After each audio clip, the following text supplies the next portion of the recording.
Hi everyone, welcome. Just letting people in and we'll get started in just a minute or so. Every time I try to turn off that the buzzing of letting people in, but I never manage to make it work. So apologies for all the notifications in the background.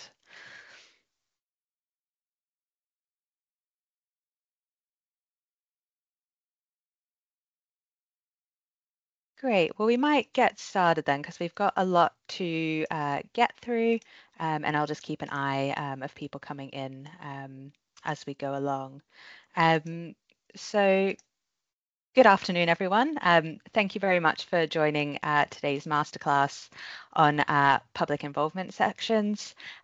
This is being run by the School for Primary Care Research, and this masterclass is actually the second part of our series, looking at kind of what public reviewers look for in a grant application. So if you did miss the first session, I'll share a recording of the link to that in my follow-up email after the session. Just to really quickly introduce myself, I'm Hawley. I'm the Public Involvement and Engagement Manager for the school. I'll be helping to facilitate the session, but you really won't be hearing much from me because during the session we have the excellent John, Corina and Kate who will be leading the session and sharing their reflections from being public reviewers themselves. Just before I hand it over to them, for some quick introductions, just a really quick bit of housekeeping. You'll see that we're recording the session and we're going to make this available on the school's YouTube following the session. We ask for you to keep your microphone on mute as we go through just to minimize background noise. There will be a dedicated time for questions at the end. So do please keep your questions in mind, put them in the chat, and we'll come back to them at the end of the session. We'll also share the slides, of course, and if we don't have time to answer all the questions, we'll collate a list from those in the chat and we can provide answers over email following the session. With that done, I will quickly ask the team to introduce themselves. Corina, do you want to go first? Sure, yes, thanks, Hawley. So hi, everybody, I'm Corina Cheeks. I am a public participant in various different projects. I've been doing PPI now for coming up to about 6 years. I've done both participant feedback, co-applicant work as well, and also actually more recently have been involved in committees. So yeah, very nice to be here today. Thanks, Corina. Kate, do you want to go next? Hi everybody, my name is Kate Hawley. I'm based up in Newcastle upon Tyne, and in my real life I work for the Forestry Commission, which is a government department, but I've done lots and lots of patient and public work for the NIHR, Cancer Research UK, British Heart Foundation, loads and loads, including reviewing applications for funding and assessing those from a PPI perspective. So I'm hoping to be able to bring some great insight today as you guys sort of consider that future for you. Thanks. Thanks, Kate. And lastly, I'm going to hand it over to John to introduce himself and get us started with the session. Thanks, John. Thank you. Hi, I'm John McGavin. I'm a core public contributor or partner to the School for Primary Care Research in the University of Southampton. My own past career was, I suppose, rather more as a researcher and teacher, but in a completely different area. So I've moved across to this and I just conduct the normal business of an ordinary core contributor in this area, including reviewing. So could we get started to the session? Harry, thank you very much. Just like to give a brief outline of what we're going to do. We're going to divide it into 3 15-minute blocks for Corina, myself and Kate, and then we'll put it together at the end. And we're going to start off with the issue of why a public involvement section is important in the first place. And then we're going to move into what you should include and what reviewers look for. And we're each going to have a slide or two on that particular topic, drilling down from what you should include into what reviewers look for. And then we'll round things off with some of our top tips and reflections and question and answer afterwards. And I should warn you that I'm going to ask you in a minute to think a bit about what you would include in a public involvement section, and ask you if you would please put suggestions into the chat function, particularly if you've got a special experience that has led you to want to pass on information which would be useful for other people. What did you think was the most important feature of public involvement section and of your public involvement activity? So I'm going to ask you that in a minute, but before that, let's address the issue of why a public involvement section is important in the first place. Well, obviously, it strengthens your application. It strengthens it in a number of ways. It strengthens the reviewer's sense of confidence when they're reading your application, because it provides them with reassurance that you know the potential relevance and impact of your project for patients, communities, and the wider public. So if you feel able to put in a good public involvement section, then the reader is going to say, this person is on top of it. They've thought of the benefit at the end of their project, and they've worked back from that. In practical terms, it clearly increases the likelihood of your success. But it also does more. It demonstrates a commitment on your part to collaboration throughout your research. I come from an area of the university which never thought that collaboration was important. I never thought the public being involved in research was important. Happily, these days have changed. And this means that you show to the reviewer that you are transparent about what you're doing, you are accountable for what you're doing, and you are trustworthy.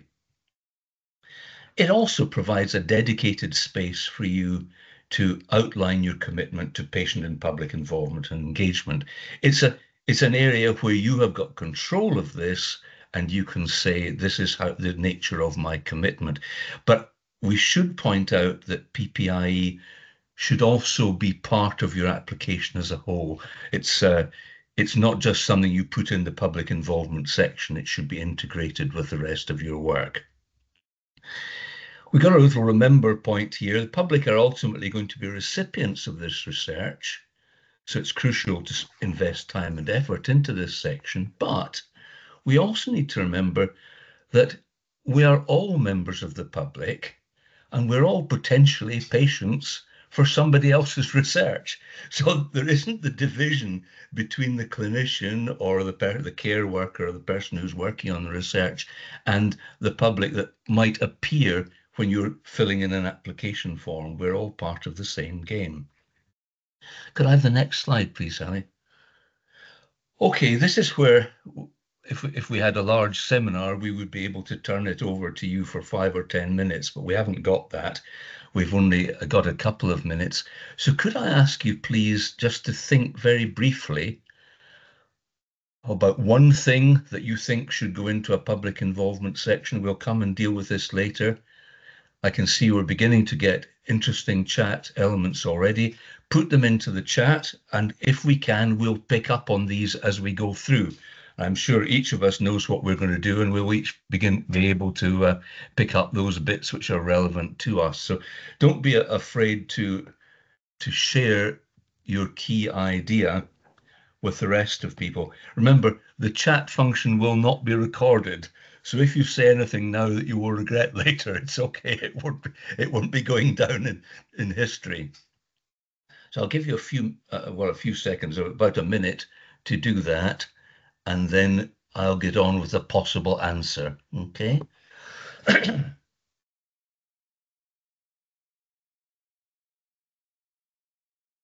I'm going to finish in about 10 minutes time, so I've got to make sure that we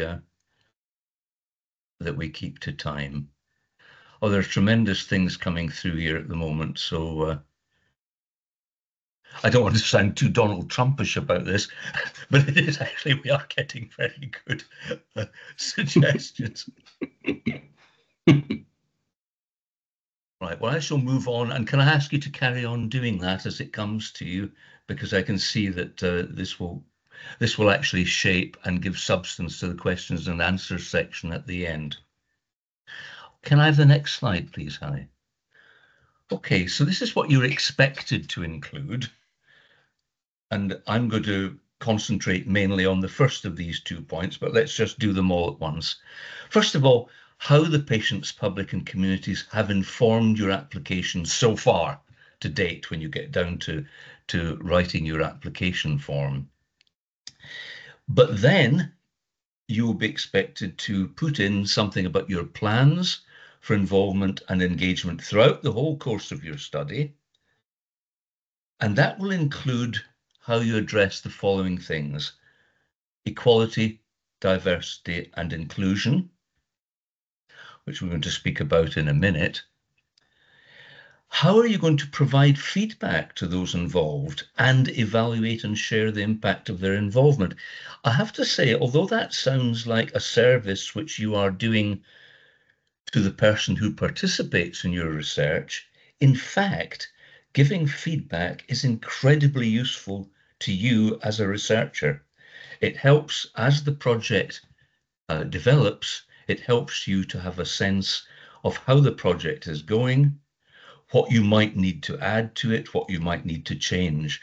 So providing feedback is not just for the participant, it's for the person who's heading up the research.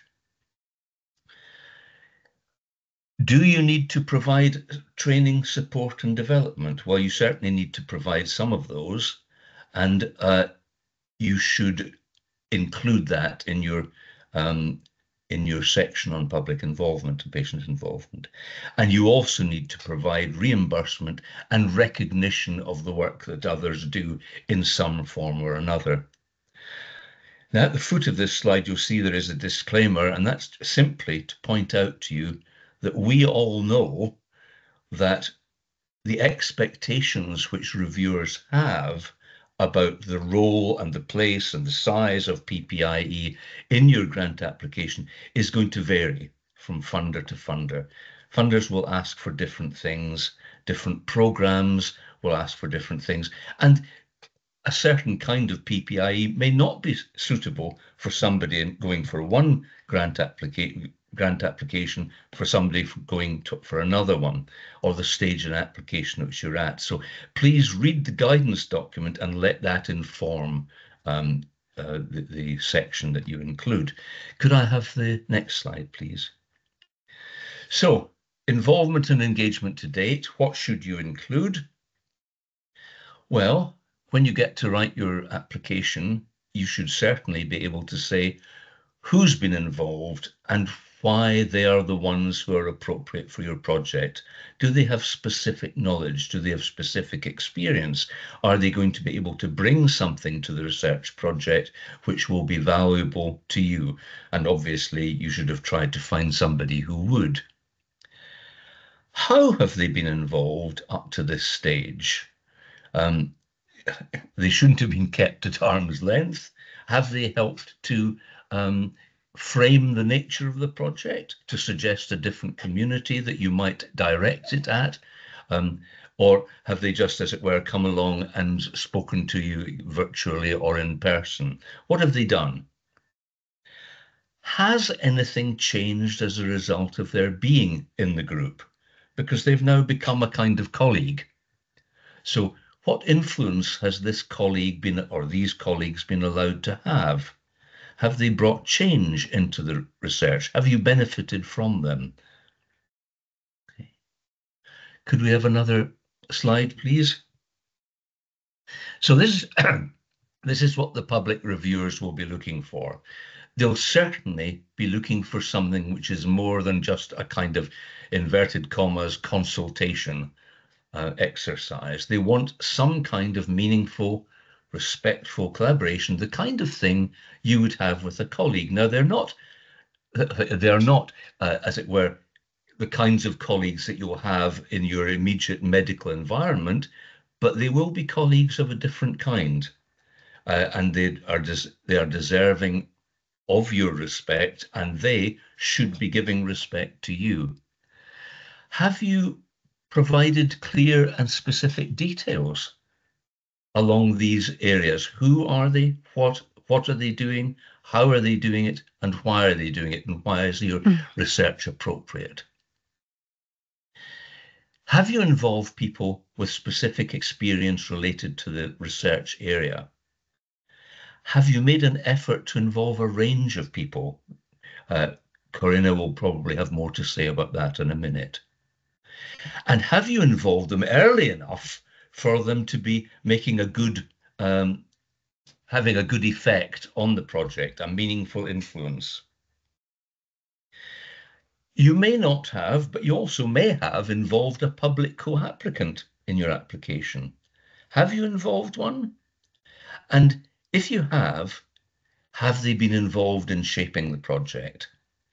Have they got experience relevant to it? And have they got a very clearly defined role and an understanding of their responsibilities for their involvement throughout the project? Have you demonstrated an awareness of any limitations or obstacles which you might have experienced in the pre-application involvement of patient and public? Have you got any particular strategies or methods of engagement to address these difficulties throughout the project? So you may not have had any difficulties, but if you have, being conscious of them and showing how you might work on them is the best way of giving confidence to the reviewer. So that's us having drilled down from what you should include to what public reviewers look for in this particular stage. And we're now moving on to the next stage, and I'm handing you over to Corina. Thanks very much, John. So I'm going to take you through sort of your general plan for involvement and engagement and sort of what that looks like for you in your application. So what should you include? I think, this is really interesting because there are situations where there's nuance, but the key things that will be inherent or should be inherent in what you're doing are the key three that I'm going to run through now. So why are you involving patients in the public, and what do you hope to achieve from their involvement? So this is important to include in your application, but it's also really key to let your participants and public members know that these goals as well. And, you might be surprised to know that actually there are some instances where the PPI members aren't actually that clear on what exactly their role is and what exactly they are, doing there and why they're supposed to be providing their feedback. So sometimes that is something that is an oversight or it's an expectation that they already know, but it's always, for the avoidance of doubt, really important to make that clear, both in your application and with your PPI members. Now, who will you be involving and or engaging? So, what are their roles and responsibilities, and why is their involvement appropriate for your project? So again, this is really interesting and really important because there are going to be nuance into who you're involving and why you're engaging with them, but this needs to be well thought through. So, a couple of sentences about I'm involving X, Y, and Z because of Y and Z is not enough. It doesn't give the full picture of your involvement you're working with PPI members and the involvement that you're sort of having with them. Now, there often actually, layers that kind of present themselves when this has been well done. So, for example, I'd expect to see a breakdown of who's been involved, how far the split is of their demographic and where they're based, age groups, if that's relevant to the work you're doing, especially if it's about a illness or disease that is particularly well represented in a specific age group, but also acknowledgement that your sample size is reflective of the community at large, so it needs to be diverse in its split as well. Now, what are their key responsibilities and roles? And I think this is another thing that's something that sort of bears a little bit of kind of resemblance to the step above, because it is about thinking about the participant as well. So I think what's really important is thinking about the perspective of the participants that you involve in your research and including it in your application from that perspective. That gives an authentic feel, but it also shows that you're collaborating with your participants rather than it being a kind of directive relationship. And again, including information about why their involvement is appropriate, detail about that. How is that going to add value to your project? How do you anticipate, them helping beyond the project? Is there anything that, is there a next stage to this work that they'll be adding value to? Really important to include. And how? So how will you be involving and engaging people, and why is this appropriate for your project? So this is, it might sound quite straightforward, and, it probably feels straightforward to you, but it's really key is, again, to include information about how you're going to do this, but in a very clear way. So it's all well and good, giving a really detailed description that makes, sense to you, but you must remember that you are the expert in your project, and the people on the committee, whilst they may have some experience in your area of expertise, they may not actually have any at all. And it needs to be, intuitive and clearly laid out. And also, the why. Why is it appropriate for your project? For those involved to meet your PPIE aims and objectives. So a lot there to think about, but the key is about thinking from a PPI member's perspective, and making that clearly easy to digest from your application itself. Next slide, please, Hawley. So your plan for involvement and engagement, and what is it that we're sort of looking for as public reviewers? So it's really important to think about this in a kind of holistic way. So obviously being specific is really important. So have you provided clear details about the who, the what and the how at each stage of your project? And have you created a clear justification as to why you've included those? So this could look like the breakdown that we've been through, but also clear laid out timelines about how you anticipate that playing out throughout your project. And this actually leads me quite nicely into talking about why have you decided to do it at that period of time? Why is their involvement going to be important at that stage of your project? That's really important for reviewers to understand. And have you included plans to involve and engage a range of people with experience relevant to your research project? And again, this is a little bit similar to the point we talked about, where your participants should be representative of the community at large, especially if it's if you're researching something that affects the community, generally. So really think about, have you involved people who have come forward because they are forthcoming, or have you involved people who actually are going to be representative of the work you're carrying out, and who will actually be able to give you some valuable lived experience feedback? And has the PPI plan been tailored for the study to ensure that it's acceptable and appropriate at each stage of the project? So what does that look like? How do you tailor it? Well, I suppose it needs to be conducive to a straightforward experience for the PPI members, but it needs to make sense for the project as well. And that needs to be clearly laid out in your application, again, in very clear and simple terms. And have your PPIE plans been informed or co-developed by patients and the public?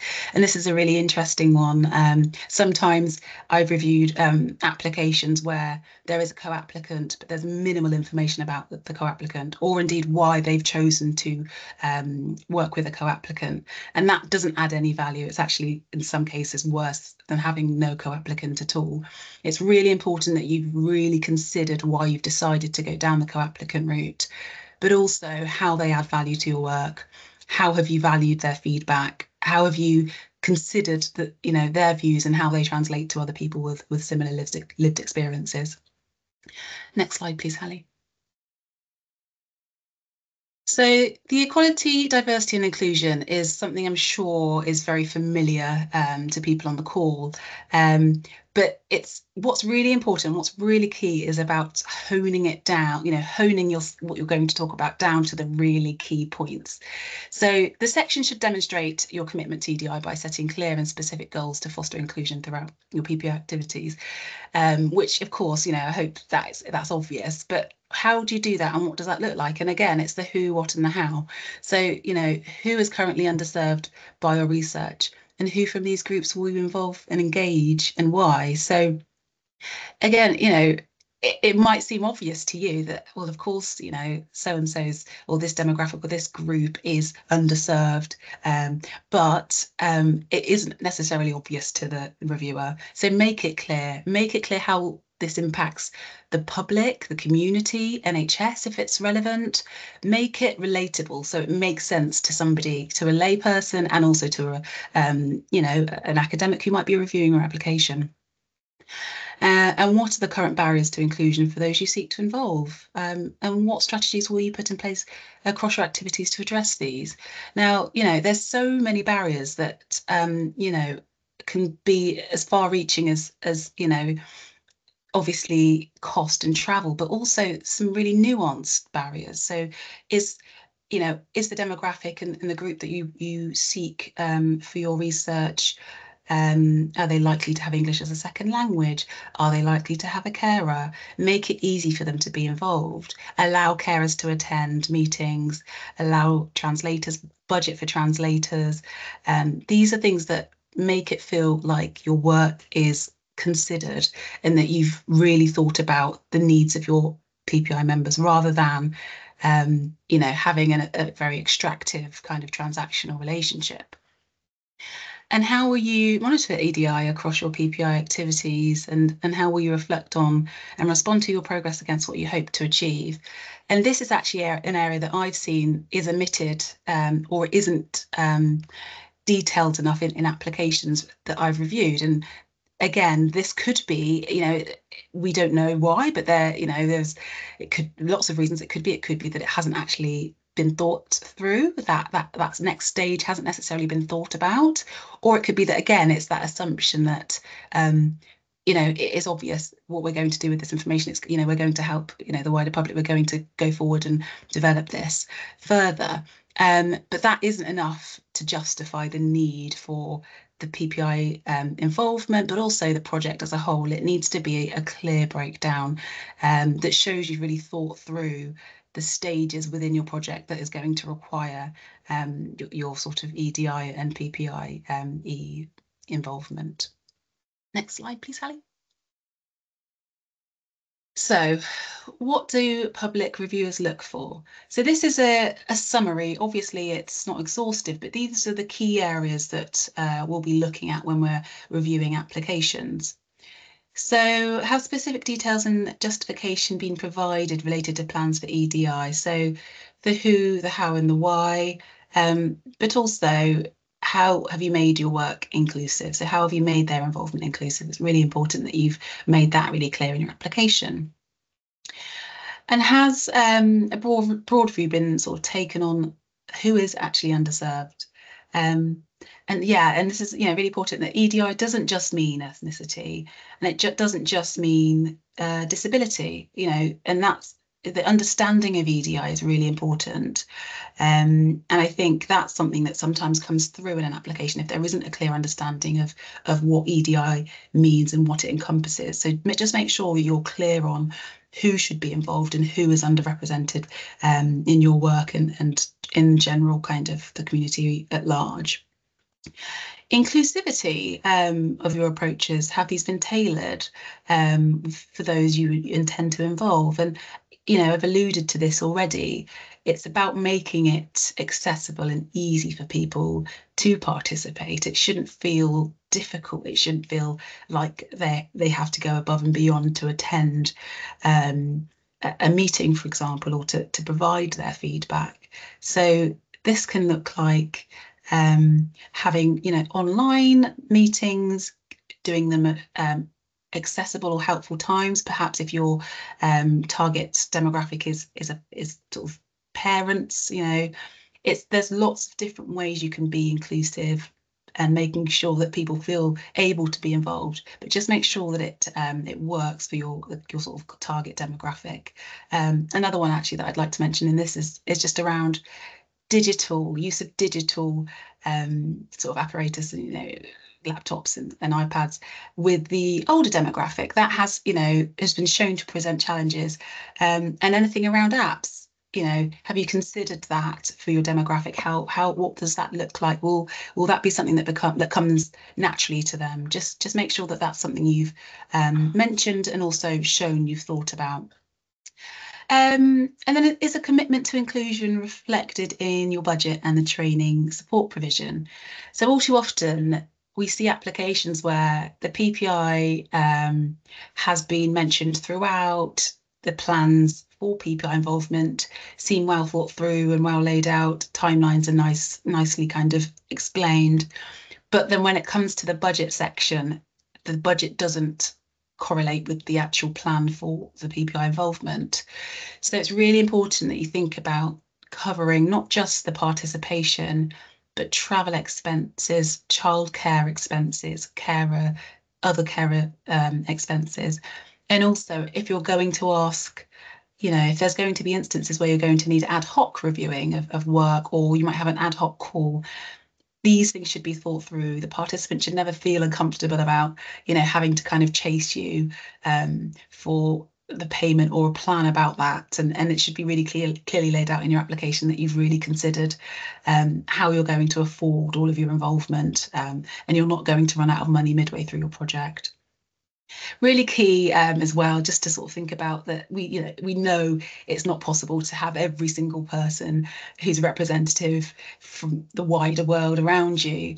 But what is really important is that you've got goals that are achievable, and that there's a desire, and there's is an attempt to actually try and include as many people from as many backgrounds as possible, especially if your work is, really does require that for you to get, adequate and representative data and results. Next slide, please, Hawley. So that kind of leads me on to the training and support and development. So at this point, I will hand over. Oh, okay. Sorry. No, this is actually my slide. My apologies. So, I'll run you through the training, support and development. My apologies. It's just a different colour scheme, so got a bit distracted there. So yeah. So again, we've broken down the who, the what, the who, the what, and the how. And this is, again, not exhaustive, but it's kind of the key things that you should be thinking about as part of your application and as part of your general research around your project. So who will be leading your PP activities and why, and how are their skills and experience suitable for the role? So this is really interesting, actually, because I've had experiences myself where the person who's led the PPI is very clearly dynamic and has really thought through how to engage with the PPI members that are involved in the project. And then there's been instances where it's kind of felt disjointed, and that is really obvious. It can be obvious both in your application but also in practice. And so just think about that. Think about, has this person got the skills needed, and also the time required to really be involved and lead that PPI engagement. And also, additional support. And again, we've talked about this. So do your participants require training? There's been instances that we've seen trainings being sort of included in the application, and that's really, really nice to see. That again requires you to sort of include a budget for, and also you don't want your participants feeling as though they don't feel equipped to provide feedback and then dropping out. So really important that you've thought about all of these different steps.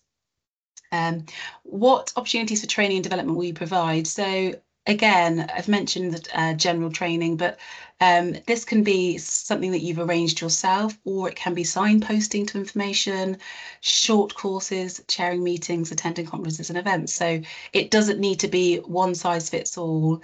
Think about your participants, think about what makes what's easy for them and what's actually accessible for them to attend, and also how it's going to add value to both your work but also for their learning development. So it's really important to sort of think about that from the perspectives of everybody involved. And how will you identify and address training, development and support needs throughout the project? So we've put here regular conversations and training needs assessments, but also it's really important to think about yes, having your plan and having that as your guide, but being adaptable throughout your project. So putting that in your application and being really clear that actually at certain stages you will review how things are going and perhaps think about take a different tack and think about different approaches. It needs to be considered, and you need to be open to sort of changing as your project kind of progresses, and that needs to come through as well in your application. Next slide, please, Helen. So for the training and development, there's a lot that we, kind of expect, because it's really important that the training is not only is it relevant, but it actually adds value for the participant, but also for the work itself. So, are the plans for training and development support, are they specific? Have you clearly justified them and tailored your project for those who will be involved?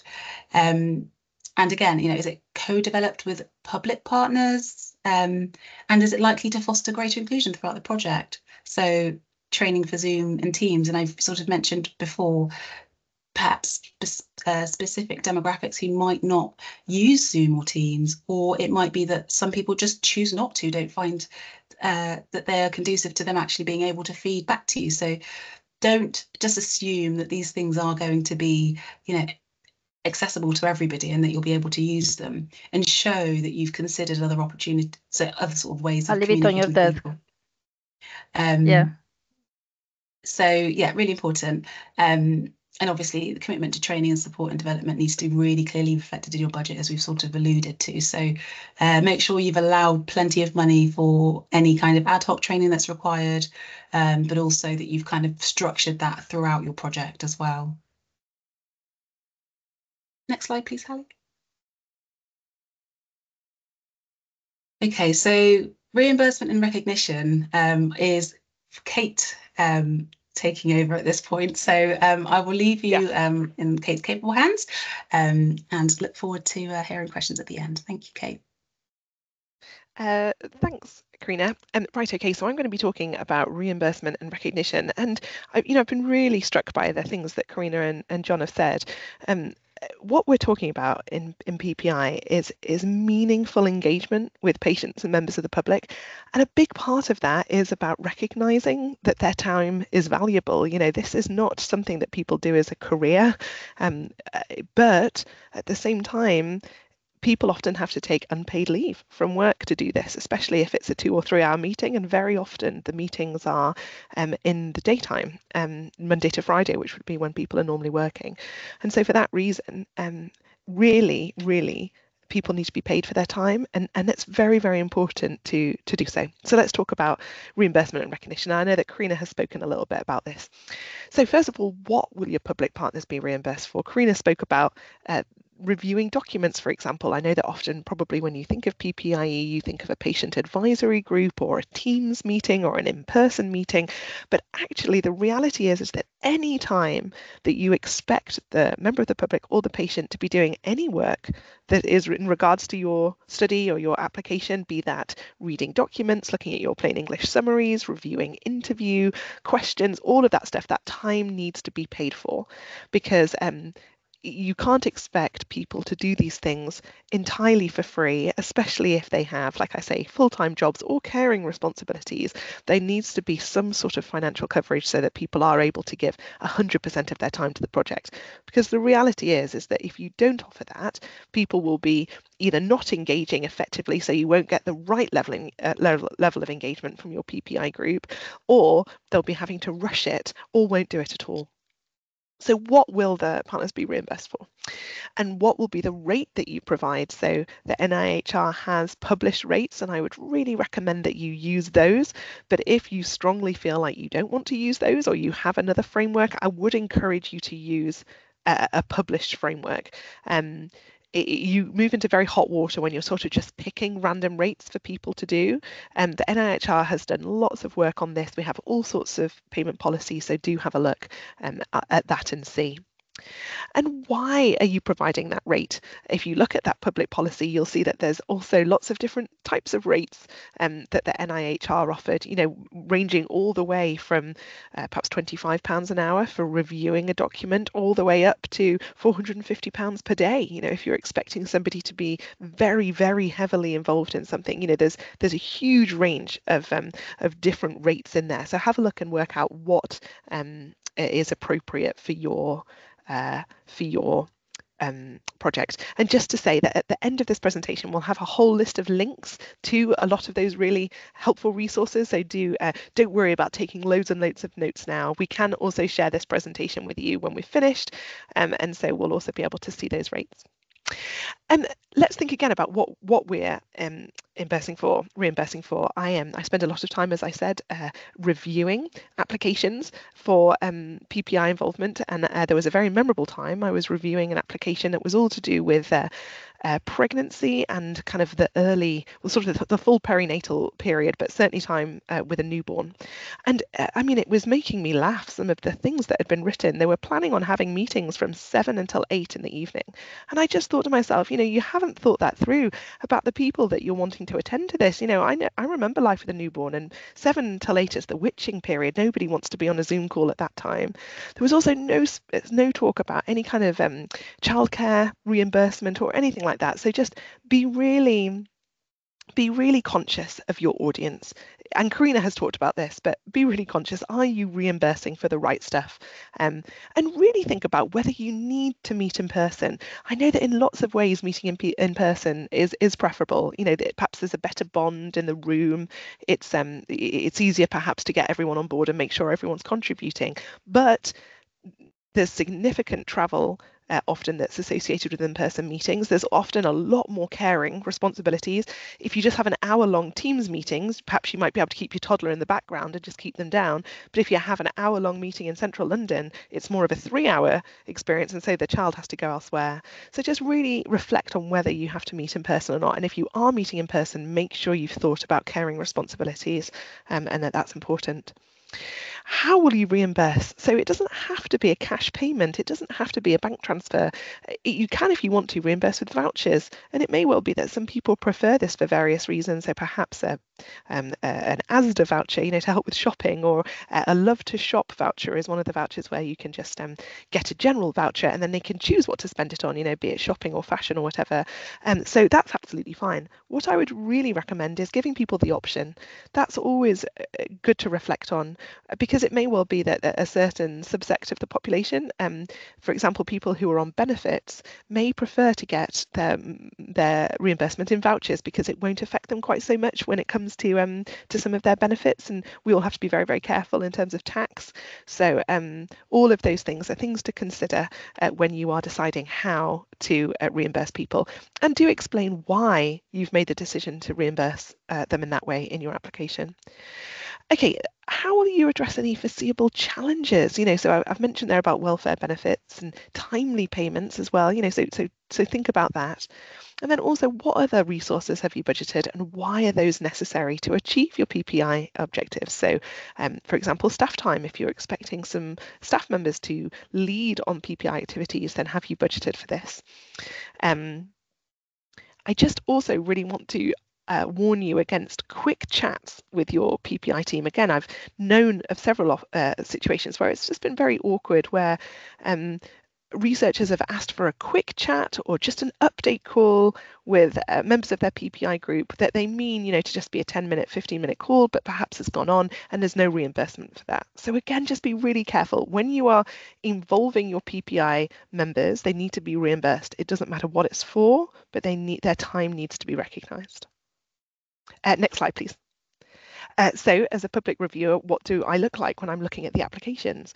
So we've talked about have those involved been consulted about how they would like to receive reimbursement. I love it when I see that because it gives people the option. Have other forms of recognition been considered apart from cash? Is there reference to a payment policy? So like I say, I'd very much recommend that NIHR one, but there are others if you'd like to see, and they'll all be linked to at the end of this call. Is your budget for PPI distinguishable from your other costs? So I always, as a PPI reviewer, I always look at your budget section, always. And I like to see that you have itemized what exactly you're going to be spending. So if there's 10 people in your PPI group and you're meeting 4 times a year, then I expect to see 10 times 4 for however long the length of your project is for £25 an hour or whatever it is that you're going to pay. What I really dislike is when I am looking in a PPI section and the applicant is promising the moon in terms of being like, we're going to be meeting, 4 times a year and we're going to be doing all of these things. But then I look in their budget section and I can't see any budget for PPI, or the PPI budget seems to be very low. And I'm like, well, if you're expecting people to do that 4 times a year, clearly they're expecting some unpaid work. So just be very careful that what you're saying in your PPI section does add up with what's in your budget section, because we will be checking. So do be careful. And that's a question that we could ask at interview or something similar if these things don't add up. Is there clear consideration and justification for the proposed PPI, and also is the budget sufficient? So again, has all of those things been included, such as time for preparation, childcare costs to include inclusion or caring costs, not necessarily just childcare, training and development. If you expect your PPI group to join training, and I would very much recommend that you get some training for your PPI group to make sure that they understand both how to work effectively as a group together, but also that they understand your area of research, that you have costed that, not just for the payment for the course, but also for their time to attend the course, because again, it should always be covered. The PPI's time always needs to be covered. And then finally, does the PPI cost provide good value for money? And funnily enough, there have been a couple of occasions, not many I must say, but a couple of occasions where the PPI budget has been colossal on some of these applications, colossal. And there have been questions asked at that point, whether is that actually good value for money or not. So, try and find that sort of middle space. More often than not, people under budget PPI, and we often ask them to put more money in rather than over budget. But do be careful if you are falling towards that latter category. Next slide, please. Okay, so reflection, evaluating and reporting. It's important to realise and have the humility to say, well, this is what I planned for PPI, but actually it's not going so well. I think we could do better. And so reflecting and evaluating your PPI throughout the length of your project is so important. So my question is, how are you going to capture those reflections? How are you going to reflect on those reflections? And then how are you going to share that progress of your PPI activity against your PPI objectives, but then also the national standards for PPI? It's all well and good getting the funding to do these things, but what we like to see in real world leading researchers, and that's what the NIHR hopes to develop, is people who are ultimately going to go on to be world leaders in research, is I like to see a method of reporting and reflecting on how the PPI group is going. So how will you capture, reflect on and share the impacts of PPI with the people involved, the project and your research team? Because your research team will be very interested to know how things are going.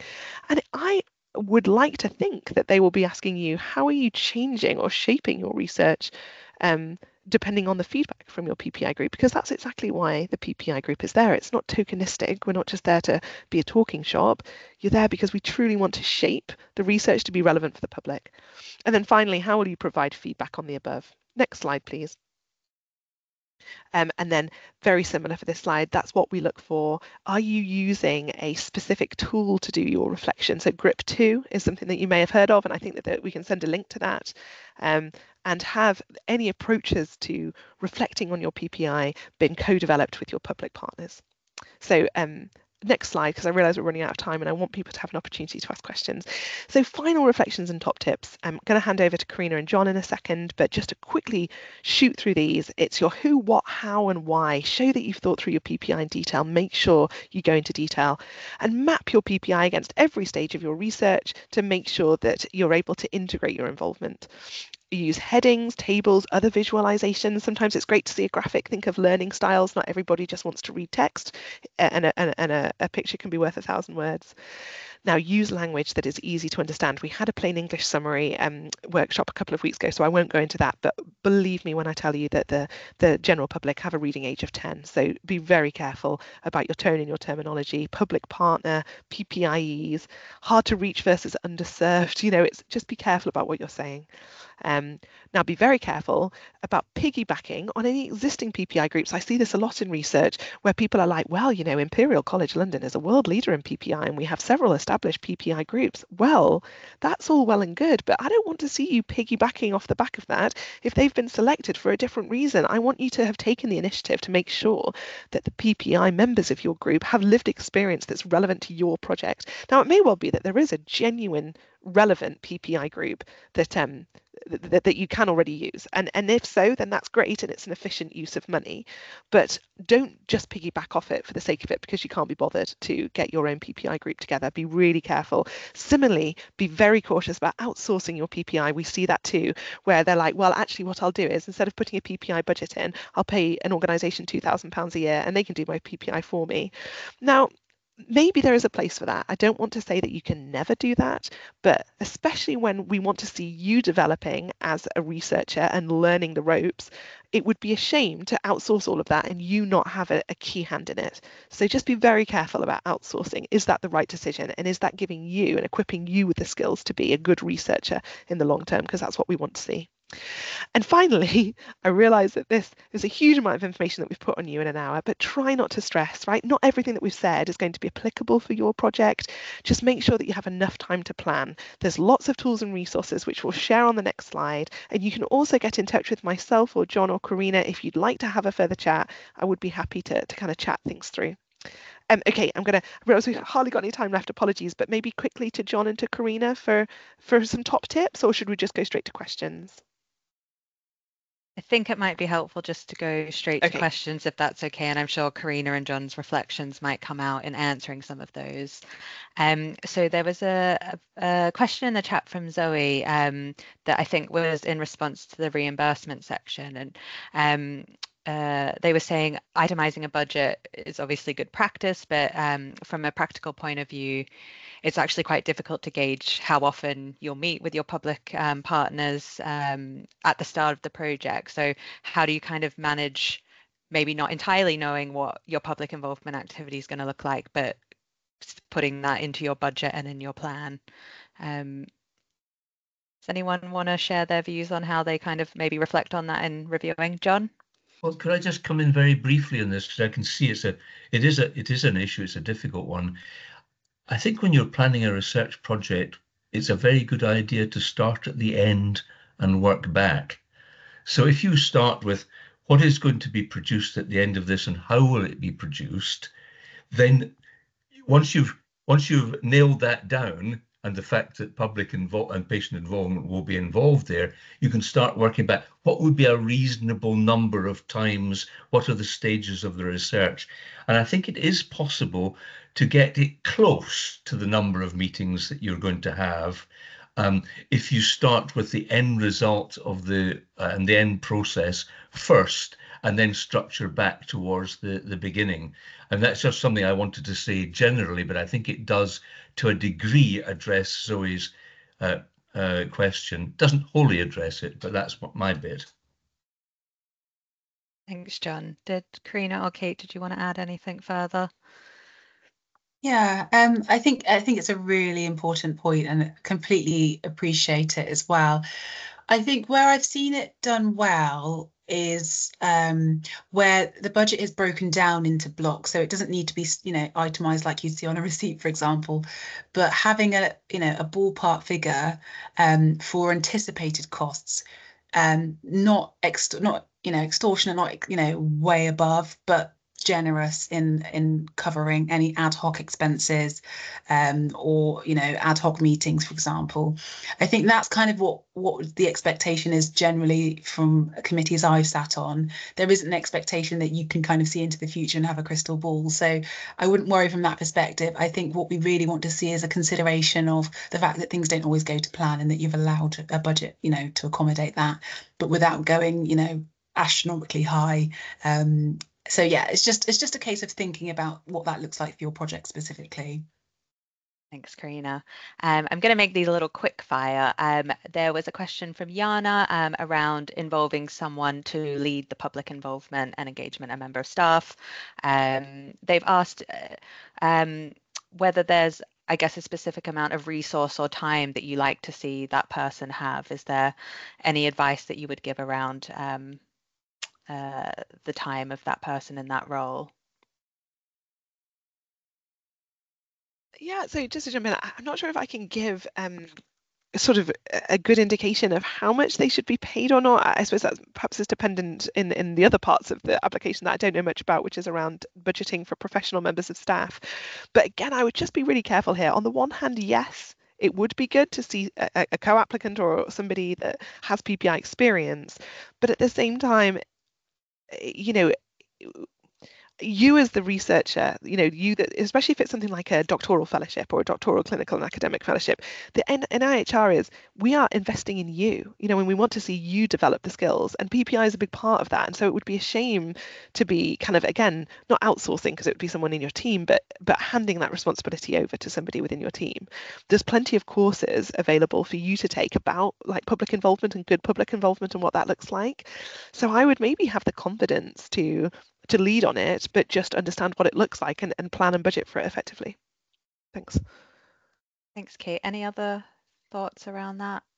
Just a really brief one, actually. On the other side of the coin, I've seen instances where somebody's been listed as sort of managing PPI, and actually when you see their credentials and all the jobs and roles they have, it doesn't seem practical. So just think about that. If you've got somebody who's lecturing part-time, is on 3 other projects, works, in practice, those are things that do ring alarm bells if it's not going to, if it's not feasible, if it just feels like you've just attributed a name to their job. So make sure it's realistic and it's, practical for the work you're going to do. Thanks, Corina. There's one other question in the chat, which is, I think, kind of in 2 parts. So I think the first part of this is really, do you have any suggestions of including all of the things that you've kind of mentioned today in a section that might have a word limit, for example, of 500 words? Shall we address that first? Does anyone have any advice on that? Because we did cover a lot. John.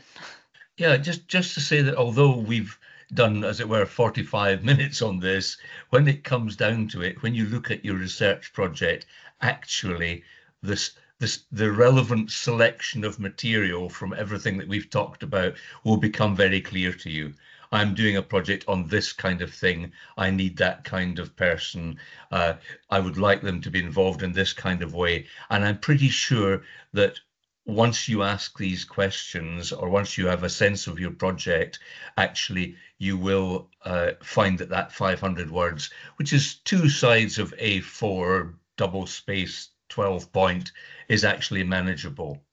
That's my own view, but the selection can be done by you. That's the first part of the thing. Can I have a look at the other part as well, please, Harry? Yeah, the second part of the question Yeah. Was really around the payment and, how do you manage that, or what do reviewers expect to see when it might be hard to do a bit of pre-application support because there might not be funding there? And do you have any suggestions? Well, I think that's a really important issue which has come up, in all the years I've been involved. And I think at this point you need to go to